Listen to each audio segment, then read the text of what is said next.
name is Boryana, and let's imagine something with you.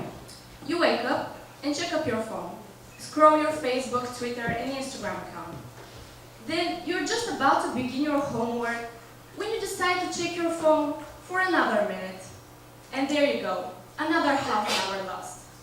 Fast forward to the evening, you are just about to go to bed and decide to check your phone for 5 more minutes when you suddenly realize, much to your horror, that you have lost 2 hours of your sleeping time. Most of us face this problem every day. According to recent research, 80% of Europe's population face social media addiction.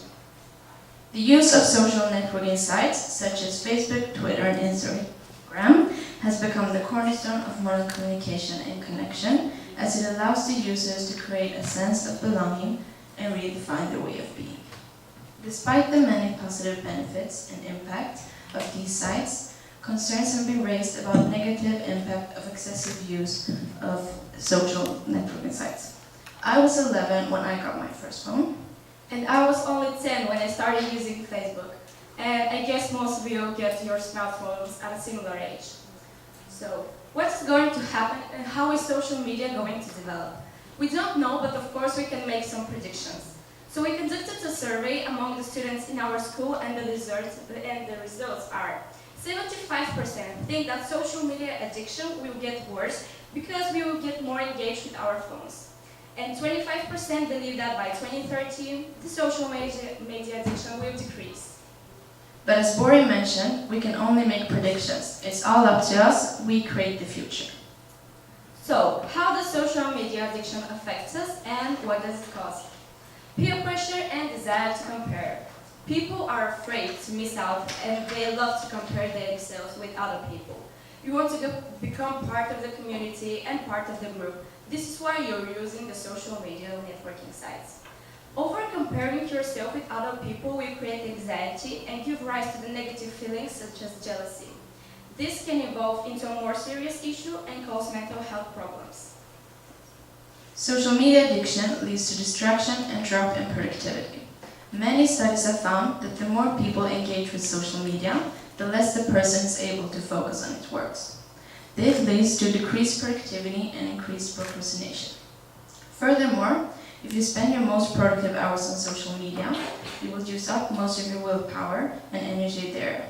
This will make you less likely to have the motivation and energy to work on more important work on its time. Lower self-esteem. Another issue is your self-esteem. You're obsessed with being perfect all the time. You start hating yourself for who you are, trying to look like other people, and you want to get more and more likes because you think that they define you, but they don't. There are many other effects that social media causes, such as depression, anxiety, or overeating. Now, can we overcome this addiction? We have done some research and we would like to share 3 effective ways of coping with our social media dependence. First of all, set a limit for time spent on social sites each day. If you spend 2 hours each day on social media, try cutting that time in half.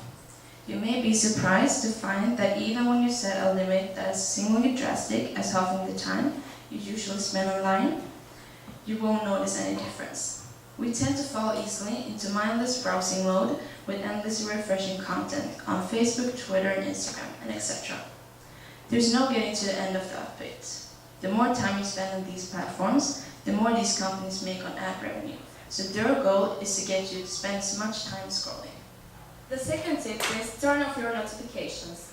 When you stop notifications from disturbing your normal routine, you might find it easier to concentrate on your daily tasks and not get distracted that easily. Notifications are a constant reminder that something is happening in the online world and you might feel like you're missing out. So turn off your notifications. The bonus is when you do come around to checking your social media, you may find a build-up of more notifications, which will make it more exciting and will make it more rewarding in this experience. And finally, get a new hobby. You may have a lot more free time on your hands now that you're trying to cut down on your social media usage. So why not pick up a new hobby to fill your free time? You can learn a new skill or do something you've always wanted to do but not had the time for. You'll probably surprised You'll probably surprise yourself how much free time you have when you stop mindlessly scrolling through your newsfeed. Plus, your new hobby will keep your mind and hands preoccupied when you're craving social media. And remember, even outside the social medias, you still have friends and family who support you and love you. So you can see there's still life outside your phone and all the social networking sites. Thank you. Thank you.